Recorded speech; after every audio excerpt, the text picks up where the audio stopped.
Is this what Fight Club's based off of?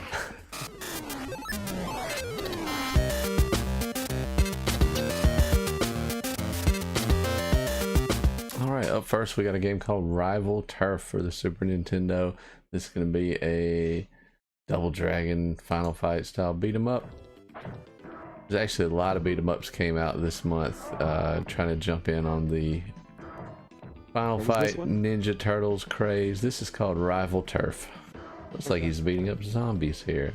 I remembered it by name. I remembered the cover art always looking good at the rental stores, that kind of thing. But like one of the village people setting out on a quest to rid the world of guys who wear black Hamburglar masks. Good stuff. This actually came out on Game Boy this month, but this was big in the arcades. I wanted to see if you guys remembered this one. Yeah. The graphics were the draw, you know, like the gameplay was not that smooth or good, but something about But it looked cool. yeah, it looked really cool. I always remember it being kind of hard, but not your typical fighter, right? Because you would fight, and like when you'd win a fight, more people would jump in. It didn't really go level to level. Time to go. Is this what Fight Club's based off of? Somebody loved Pit Fighter so much that they wrote a movie. Yeah, I played this game a lot, bro. I feel like it was always, it was rarely occupied at the arcade, but for whatever reason had a reputation of being popular. Again, mostly just had good graphics for the time. Yeah, I'm surprised by the graphics in '92. Yeah, these were very realistic for '92. Good on you. NES release of the month, Defenders of Dynatron City. You can tell more than anything that we are really hitting the time where these NES graphics just aren't going to do it anymore. It's kind of hanging on by a thread here versus the stuff that's coming out on Genesis and Super Nintendo. Versus Sega stomping it. Yeah, Sega is really coming on strong at this point. Yep, Oh, wait. I'm all the way in on Sega at this point. I lied, I got one more NES release purely because of what it is. The Blues Brothers. Respect. I've never had the Super NES. I was like Wesley. I went Sega, and then from Sega to PlayStation. That was a very fair and solid move. I was back then was a big Super Nintendo guy. Through the lens of time, though, I'm like all in on Sega now, and have just finished reading a really good book about their Sega of America president, Tom Kalinske, who helped make Sega relevant. It's just really good stuff. It'll make you a big fan of 90s Sega. Fair enough. In 10 years, you're going to say the same thing about Microsoft and Sony. Or 20 years. I know we're not going to get into gaming history lessons too much today. I know the story of how Sony began or got into the game business, so it's always you know, as you know, I've always been kind of team Sony as the Sony versus Microsoft thing goes. Yeah. But just big respect for what they tried to do. And there are this is Sports Talk's baseball for the Genesis, by the way, which was just notable for having voices, you know. And yeah, Sports Talk was a big deal. Yeah. I remember Sports Talk football. When I first played it, my mind was blown. Oh yeah, absolutely. And then did that one turn into Joe Montana football? Maybe. I can't quite remember. Well, the first one I played was the Joe Montana Sports Talk. Or maybe football. Joe Montana turned into Sports Talk, but and then for the briefest of times, they hired Deion Sanders to be their guy, but that just didn't work out because apparently he had too much of a polarizing personality to get along with him. Anyway, the quickest version of the story is when Sony was making their PlayStation, they wanted to make it with Nintendo, and Nintendo's like, let's do it. And then Nintendo talked to Philips, and Philips was like, we can do it cheaper. So Nintendo backed out, and then you get a system called the CDI, which failed miserably, and Nintendo backed out of that deal too. So Sony goes to Sega and says, hey, let's make a PlayStation together. And Sega of America's like, yes. And Sega of Japan's like, no, Sony can't make video games. And now Sega's out of business. So that's the super quick version of that story. Baseball Simulator 1000. Sega was putting out gems. Oh, Sega. That's the heartbreaking thing, and they even put out a better console than that PlayStation 2.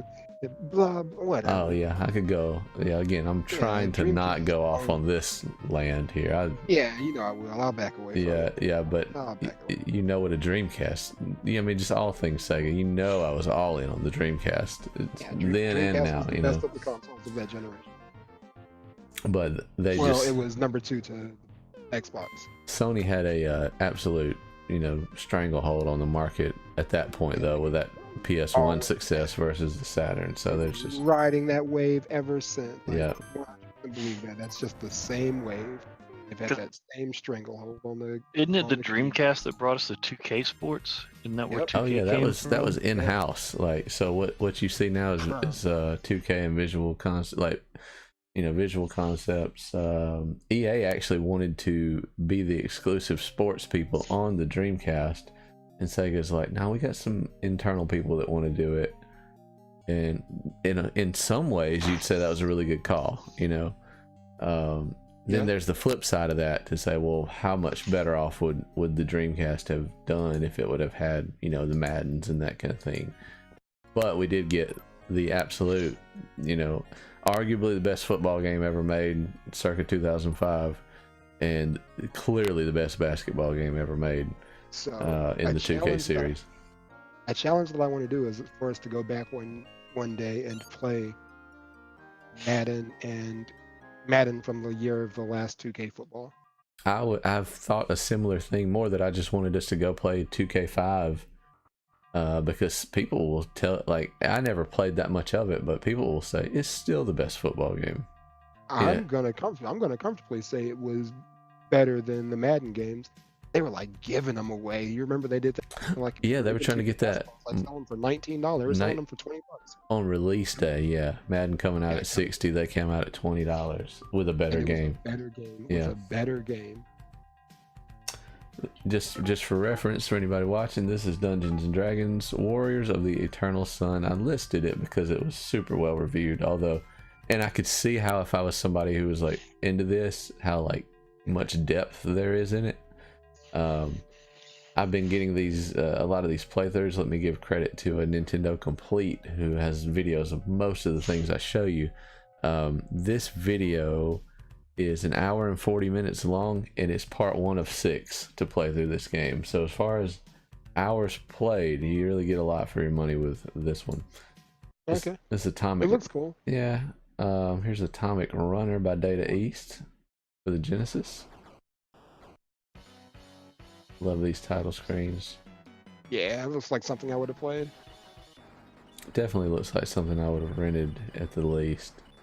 And then probably been frustrated with how difficult it looks now that I'm seeing some gameplay on it. But it's a very Sega looking game graphically, and I mean that as a compliment, just the style of it. It's got a Contra feel to it. Yeah, I can see that too. Like a better Contra. Mm-hmm. Like the aliens and the enemies just kind of feel like Contra to me. Yeah. Maybe not better. I'm not sure how I feel about. You think Contra's overrated? A lot of people love Contra. I love Contra. I love Contra. Love Contra. I respect Contra. It is so hard though. Contra's definitely definitely a top 10 favorite from Nintendo. Definitely top 10. Without the cheat code, I couldn't do anything in that game. I got to the point where I could legit go through it, I think. I might be lying. Steel Empire for the Genesis was very heavily marketed at the time. I don't think it ended up being very well reviewed. Here's one that didn't sell very well, but years later people go back and say, oh, this was a really good game, we should remake that. And they did on the Nintendo Switch recently. Wonder Boy in Monster World on the Sega Genesis. Yet another platformer, but just kind of a nice RPG light, kind of mixed with a Mario-ish kind of game. Sure. Lots of good. Looks a lot like Adventures of Link, a better quality Adventures of Link. It's really, the colors are very fun, you know, and the art style is, I think your guy can turn into certain monsters once he gets, so it's got a little bit of a Mega Man-ish thing. And the lone TurboGrafx CD release I threw on here because of this cool full motion video. Maybe we'll get to it. This is called It Came from the Desert. Real footage, sort of. And then it transfers into a side scroller that looks like it was made for the PC in 1985. This is on a console that cost how much? TurboGrafx CD, the CD add-on, you probably about, at this point you might be $300 to $350 deep if you have that CD attachment for your TurboGrafx. But you know, with it you get to experience realistic motorcycle driving. Like this gameplay, this shoot 'em up section, I had a better graphics on my Coco 3 back in the day. That's what I was saying. Like Coco 3. I don't doubt it. You get into the actual gameplay, and it was that. What is that? I thought it was something. It was just like a menu screen. But these grainy FMV sections. That looked like low key kind of sketch. That car scene. Yeah, we're getting a G.I. Joe going on there. Oh my gosh, I'm learning things that I didn't want to learn. G.I. Joe Kung Fu grip. Oh wait. Oh yeah. Well, what does this do for you in 1992? This game, bro. There's so much weirdness going on in this game, and there was no weirdness going on in this game. They had this scene hidden. Kids, get your moms to buy you this console and watch this. Like, she's not even fitting in the frame of the TV. oh, Are they trying to make it 3D? What's or? happening here? Ooh, Save her that's from gross. getting eaten by ants. This game is weird. If anything, What is this game? I feel like it's made me want to play it just to see what What is this weirdness is game? going on in this game. What is this game? It came from the desert on TurboGrafx CD. And But now she's up. Now she's up off the ground. What is this? Is that girl? What was that TV show where they had that robot girl? Oh, it's Small Wonder. Small Wonder, yeah. Small Wonder. Yeah, did that not remind you of Small Wonder? Maybe I can see it. I see what you saw. What is this? The bro? entire game seems to be just completely like weird. Oh no, there's some more gameplay. There's those ants. Do a barrel Is he having to, roll. like, he's having to go under the ground and into the ant world to kill the ants Oh, before they come in. or zombies. that happens. Time to get on my bike and get out of here. Yeah, I'm about to go, yo. Not with this. And for Ants the biting fools enough. Game Boy, a game based on the movie Hudson Hawk. A boring game for a boring movie.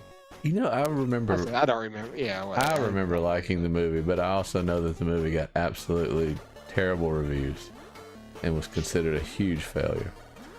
I should rewatch it to see if I can defend it, but Bruce It was Willis. probably the kind of movie that appealed to a 13. Yeah, Bruce Willis is some thief that has to steal stuff for the good guys, kind of He thing. got to kiss girls too, didn't he? There was a cute girl in the movie. Probably, right? Yeah, old Draco just added to little Spank Bank. This is an awesome movie. It's time to move on. It's definitely time to move on.